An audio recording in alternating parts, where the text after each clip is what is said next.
Phase 2 trial of neoadjuvant chemotherapy and transoral endoscopic surgery with risk-adapted adjuvant therapy for squamous cell carcinoma of the head and neck.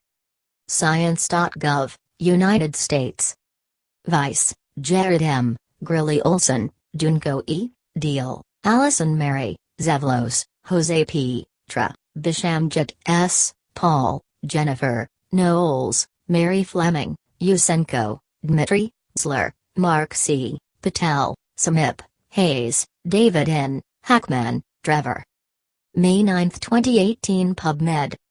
DOI, 10.1002/CNCR.31526 ISSN, 0008-543X. Keywords: induction chemotherapy, Lopatinib, neoadjuvant, squamous cell carcinoma of the head and neck, transoral surgery.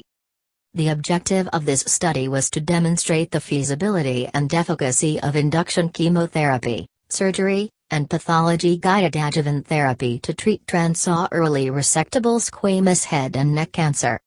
Patients had squamous head and neck cancer that was resectable by the transoral route and advanced stage disease, American Joint Committee on Cancer Stage 3-4, T3-T4 tumors, and/or positive lymph nodes.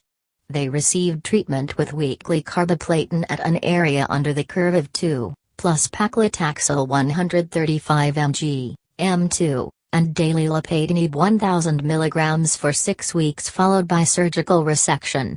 Pathology that revealed margins 5M, extracapsular extension, N2a of N2b lymph node status, perineural invasion, or lymphovascular space invasion resulted in adjuvant radiotherapy concurrent with weekly cisplatin. Pathology with N2c/N3 lymph node status or positive margins resulted in radiation with bolus cisplatin. The primary endpoint was the clinical response rate to induction chemotherapy, and a key secondary endpoint was feasibility. Toxicity was modest, and 37 of 40 patients completed study procedures as planned. The clinical response rate was 93%, the pathologic complete response rate was 36%, and the clinical response did not predict for a pathologic complete response. No patient on study follow-up has recurred or died. 29 of 39 patients who underwent surgery avoided radiation. Speech and swallowing function were well preserved.